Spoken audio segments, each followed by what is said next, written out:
Hello, church. So we are back for our devotional on Wednesday, July 15th, as we continue in chapter 4 of Song of Songs.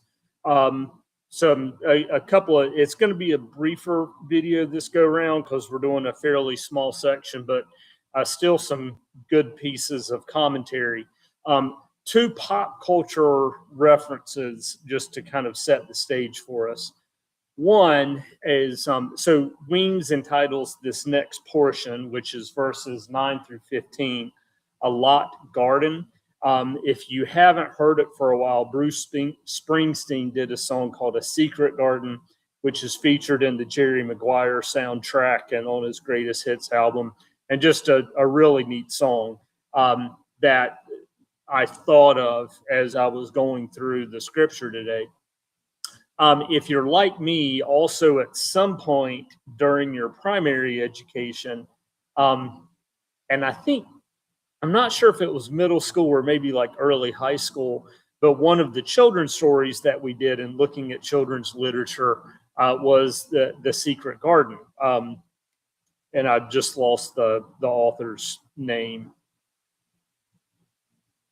Burton? But that the story about a young woman and her kind of encounter with this very protected young man and kind of his backstory and all that. So this very rich image of the Lot Garden is part of our scripture reading for today. We're going to be going back to pick up a comment that Weems addresses on verse 9, the starting of our section in the previous section, just as some transitional stuff. But we'll go ahead and do the scripture first, beginning at verse 9. You have ravished my heart, my sister, my bride. You have ravished my heart with the glance of your eyes, with one jewel of your necklace. How sweet is your love, my sister, my bride. How much better is your love than wine, and the fragrance of your oils than any spice. Your lips distilled nectar, my bride. Honey and milk are under your tongue. The scent of your garments is like the scent of Lebanon.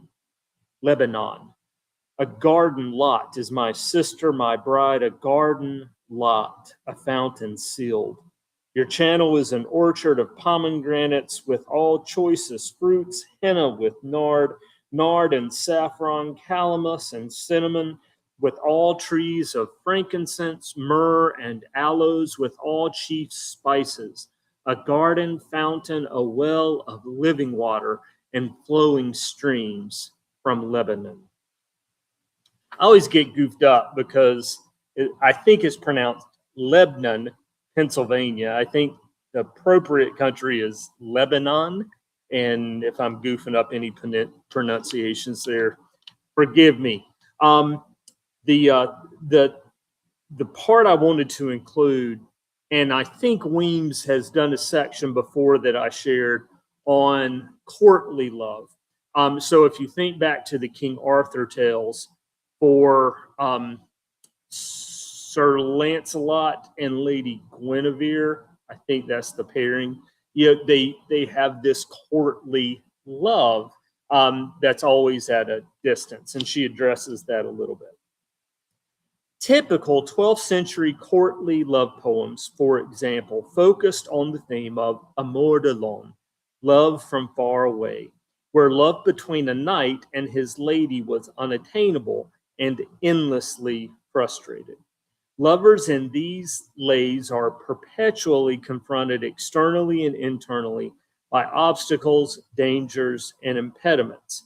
This theme continues to influence even modern androcentric literature in which men idealize women as the beautiful but unattainable object. Nevertheless, his lover's inaccessibility and unattainability only add to the feverish desire of her beloved. You have ravished my heart, my sister, my bride. You have ravished my heart.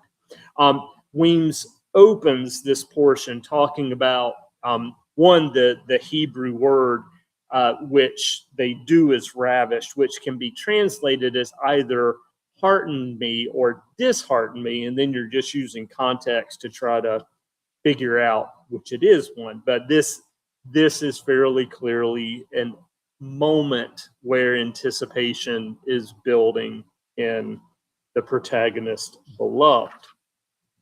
Another bit of commentary, and this was a pretty good line.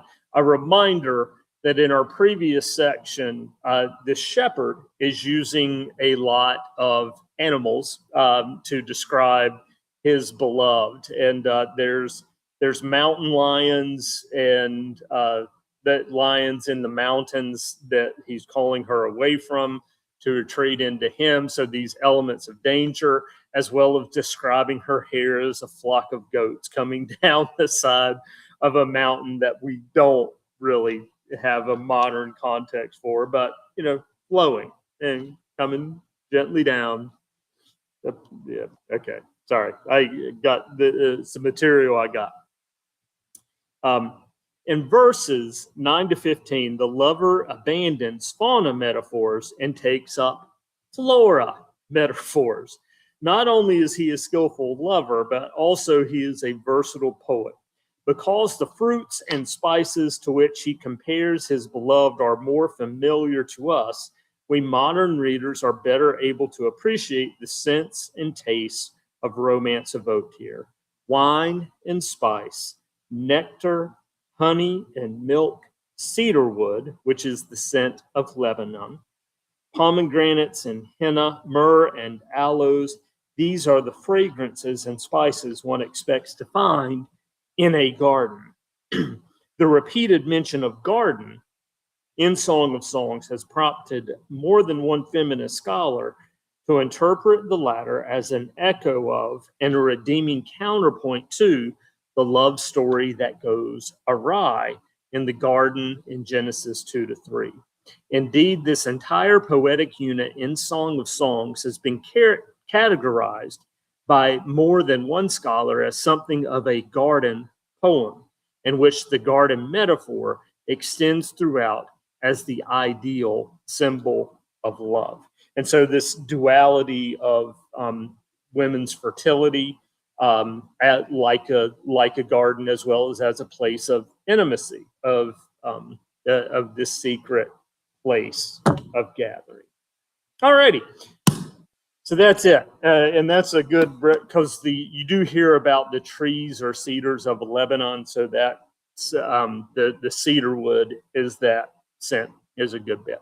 All right, that's it for today. We'll be back with you as we conclude chapter 4 and make the transition into chapter 5 as we continue in this section of comparing the beloved and the protagonist beauty back and forth.